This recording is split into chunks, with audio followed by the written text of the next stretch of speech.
નમસ્કાર ખેડૂત મિત્રો, જય કિસાન જય ભારત। ખેડૂત ભાઈઓ, આપણા ડુંગળીના ઉપજના બજાર ભાવને લઈને આપણે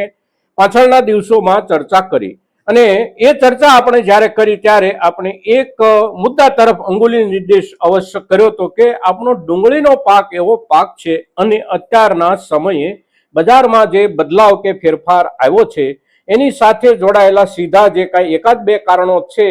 એ કારણો લાંબા ગાળા માટેના કારણો નથી અને ડુંગળીનો પાક વેપારના હિસાબથી બજાર ભાવના હિસાબથી બહુ લાંબો સમય સુધી એકના એક રૂપમાં ટકી રહે એવું બહુ ઓછું શક્ય બનતું હોય છે। એટલે શક્ય તેટલો આપણે સમય પ્રમાણે આવેલા બદલાવનો લાભ લેતા રહીએ। હવે આપણે જે ચર્ચા કરી એને હજી 2 જ દિવસ થયા છે અને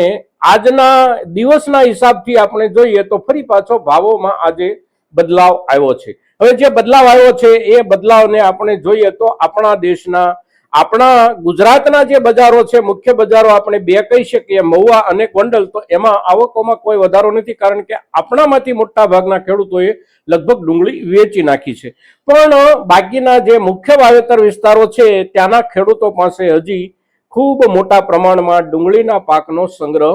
છે અને એ જે સંગ્રહ છે એની સાબિતી એટલે આજના દિવસે ને ગઈકાલના દિવસે થયેલી બહુ મોટી આવકો। હવે મુખ્ય બજારો આપણે ડુંગળીના જેને કહીએ છીએ એ મુખ્ય બજારો એટલે મહારાષ્ટ્રના નાસિક, ઔરંગાબાદ, ધુલિયા, જલગાંવ અને મધ્યપ્રદેશના ઇન્દોર, મંદસૌર, રતલામ, નીમચ, પીપળિયા, આ જે બધા બજારો છે આ બજારોમાં આજની આવકો ગઈકાલ કરતા પણ ખૂબ મોટા પાયે થઈ છે અને કેટલાક માર્કેટિંગ યાર્ડોમાં 85,000, 90,000 કે 1 લાખ કટ્ટા સુધીની આવકો થઈ છે। સાથે સાથે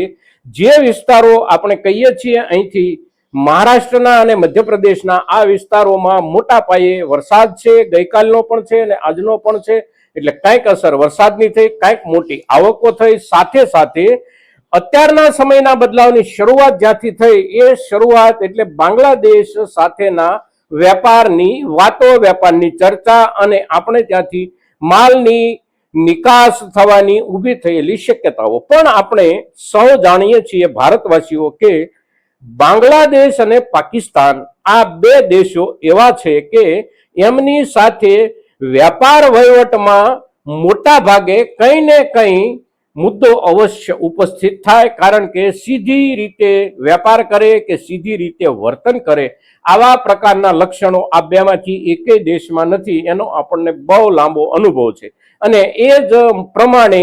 વેપારની વાતો થઈ, વેપારની ચર્ચાઓ થઈ, પણ ગઈકાલથી સરહદ પર એટલે કે બોર્ડર પર જે કાંઈ ગાડીઓ પહોંચી છે એમાંથી બહુ ઓછી ગાડીઓને આજે ત્યાં પ્રવેશ મળ્યો છે અને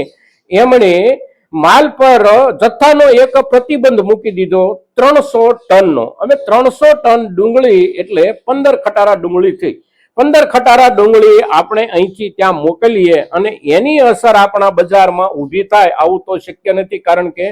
300 ટન ડુંગળી તો આપણા દેશના બહુ નાના નાના યાર્ડોમાં પણ આવતી હોય છે। એટલે પરિસ્થિતિ જે રૂપમાં બદલાવ બતાવી રહી છે આજના દિવસે એ બદલાવને જોઈએ આપણે છેલ્લે તો એ બદલાવ એટલે કેટલાક બજારોમાં બજાર ગઈકાલના લેવલે સ્થિર રહ્યું, કેટલાક બજારોમાં એમાં થોડો ઘણો ઘટાડો આવ્યો અને જ્યાં ખૂબ મોટી આવકો થઈ છે આજે ત્યાં એક